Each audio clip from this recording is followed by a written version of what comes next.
Hello and welcome to the Paul Green Comedy PaulCast. This is for July 2nd, 2024.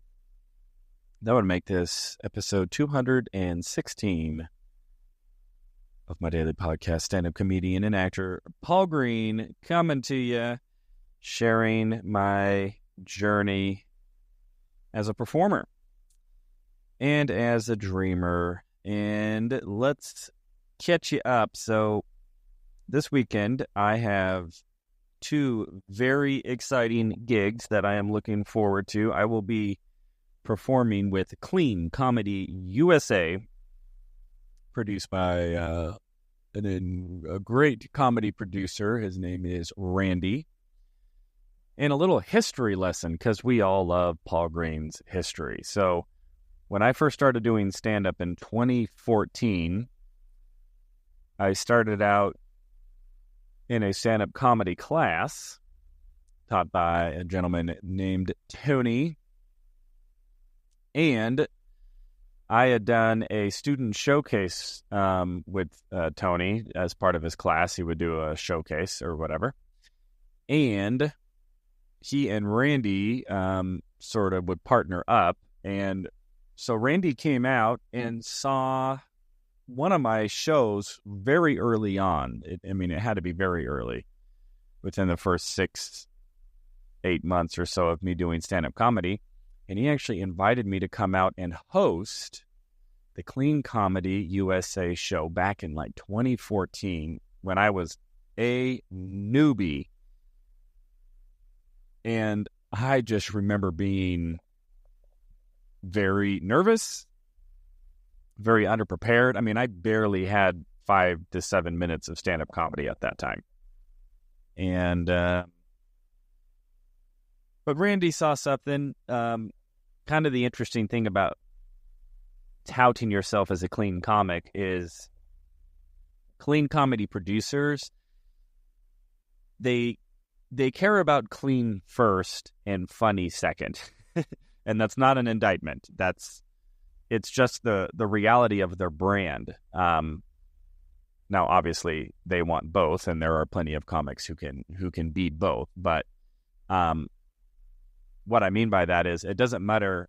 You can be incredibly funny, but if you aren't clean, then they can't have anything to do with you. So they look for clean first and funny second. And I think at that point in my comedy development, I was more clean than I was funny.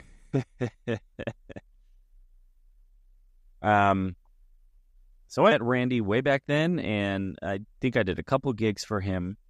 It was through one of his gigs that I met an extremely funny comedian named Tom Clark, who I actually performed with a couple weeks ago out at JP's. Tom Clark is still out there hustling. And it's actually through Clean Comedy USA is when I first remember actually meeting my good comedian friend Andrew Norelli. So it's pretty cool that now, all these years later, Randy saw me do some stand-up about 4 or 5 months ago. He actually did a clean comedy open mic out at a comedy club on the west side called Stir Crazy, and I just decided to go out and do that open mic. Although, technically I should think of myself as more advanced in my career than an open micer, but I didn't look at it that way. I looked at it, this is an opportunity for me to reconnect with a booker and a producer, go get some stand-up in, and that's what I did. And then Randy ended up putting me on as a sort of headlining act, although headlining is probably a little bit more prestigious than what it actually was. But he was doing a comedy competition, and he wanted a comedian to sort of bridge the gap after all the contestants went between that and when they got all the votes counted or whatever and knew who the winner was. So I got to do maybe about 20 minutes. And what's funny is he loved my set. He was really excited about it. And because of that set, he booked me to be a headliner for 2 shows, his Clean Comedy USA shows. What's interesting about that is all of the material that I did that he saw me do back then, I'm not doing anymore. I'm writing a whole new act. So that should be interesting. So it's just kind of fun sometimes to look in the rearview mirror and just look at, man, who would have thought 10 years ago when he was just having me be a lowly host and I could barely even do 5 minutes of lukewarm stand-up comedy. Fast forward 10 years, I'd be now headlining his shows. Pretty cool. So last night I was able to listen to my stand-up routine that I did last Thursday on my birthday comedy show. I haven't really had a time to listen to it. I do remember while I was doing that set that I just thought it was one of the best stand-up performances I'd ever done. Everything felt so amazing. And I was kind of hesitant to go listen to the tape. Part of me was worried that I was going to listen to the tape and then find out maybe it wasn't actually as good as I thought it was, or I was going to be, a little discouraged, because I was feeling really, really good about that show. And then, this will happen so many times. I'll do a show, I'll record it, I'll think that it killed, or I'll think that it bombed, or whatever it is, and then I listen to the tape and things sound different. So I was a little worried. So I listened to the tape of that set, and actually overall I was very pleased, although I still am going to refine some things for Saturday and Sunday. There were a couple jokes that, well, let me put it this way. That audience last Thursday night was one of the hottest audiences I've ever performed for. They were on fire, electric, excited, supportive.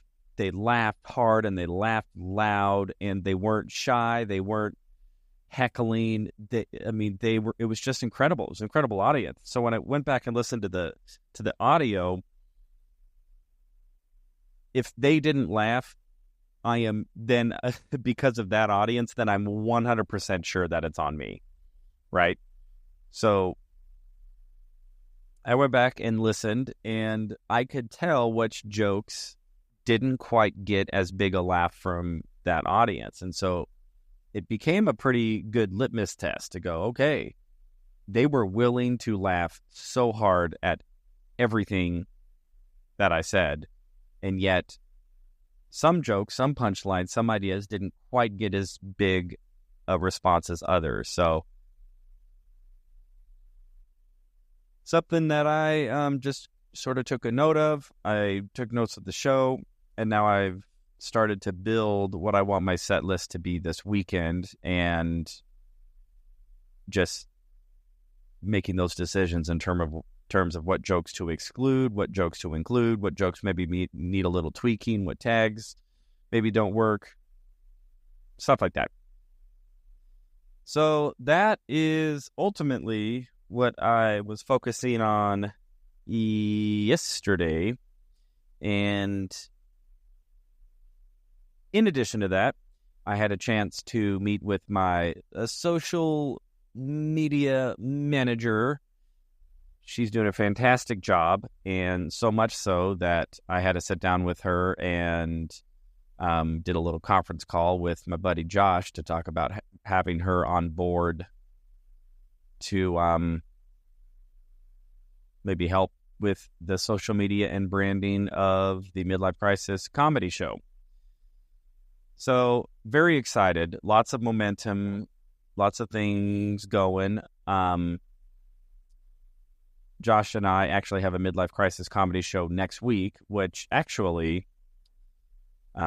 we're a little worried because ticket sales are extremely low, and we're a little confused because our ticket sales, we've only done two shows at this venue, but the ticket sales between show 1 and show 2 drastically increased. And so we were thinking, oh, cool, well, by the third show, now it's more dialed in.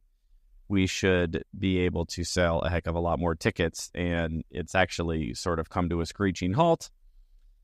And we don't really know why. We don't know if that has to do with our advertising. We don't know if that has to do with just the fact that it's now summer in Arizona and it's 1,000 degrees. A lot of families sort of bail up north. Kids are out of school. So we're wondering how much of it may just be that, we're in the summer months and maybe that just causes some ticket sales to dip. We don't know. We don't know, but either way, I'm so excited for everything that's going on, both in my personal stand-up comedy career and also with combining the Midlife Crisis comedy show. So grateful for the friends and colleagues and all of that who are have chosen to be a part of this journey. And so when I was having lunch and talking to my social media manager, she's been doing a lot of video editing for me, and she said something that sparked an idea. And so I always try to, again, wax a little philosophical sometimes instead of just giving you the play-by-play of my days. But the play-by-plays usually lead me to whatever philosophical musings that I want to ramble about. So she had just kind of expressed some self-debasing comment that she had, made a lot of mistakes when she was first started editing my videos, which was true. But I also didn't really care. It's one of those things where, she was,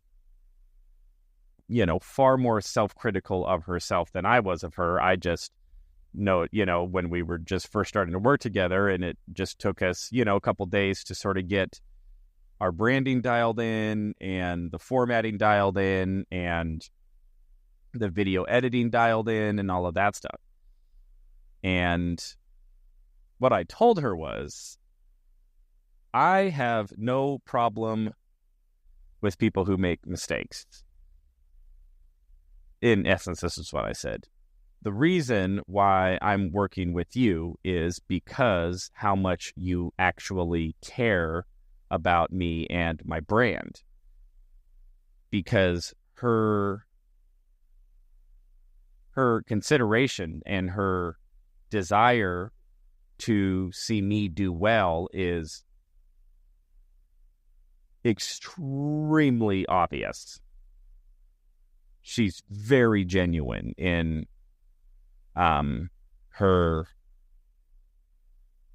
consideration and in her desire and in her effort to help me be successful. And I, in essence, just let her know, like, I would much rather work with you, somebody who cares and is also talented and is going to make a couple mistakes but actually genuinely cares, than somebody who was perfect but doesn't actually really care about me in that kind of more altruistic manner, and is just going to punch a clock and do a job and get some money from me. And yeah, maybe their editing might not have missed an audio thing here or whatever, but I would much rather work with somebody who's maybe not as skilled or solid a technical video editor or stuff like that, but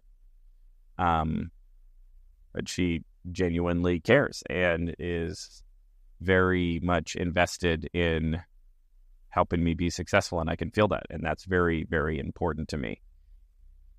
And I think that is a very important lesson that I started to think about is, am I showing up that same way in other people's lives? People who are relying on me, am I showing up when I have an opportunity and showing up with an energy of I really care and I want this to be successful, whoever it is I'm working with, every bit as much as I want it to be a win for me. And I think that's a very valuable lesson because, well, she was beating herself up, over a couple of mistakes, and I'm just sitting there going, I would never hire anybody else. Unless something happened to where she got so big and successful, which I hope she does, that I couldn't afford her anyway. But,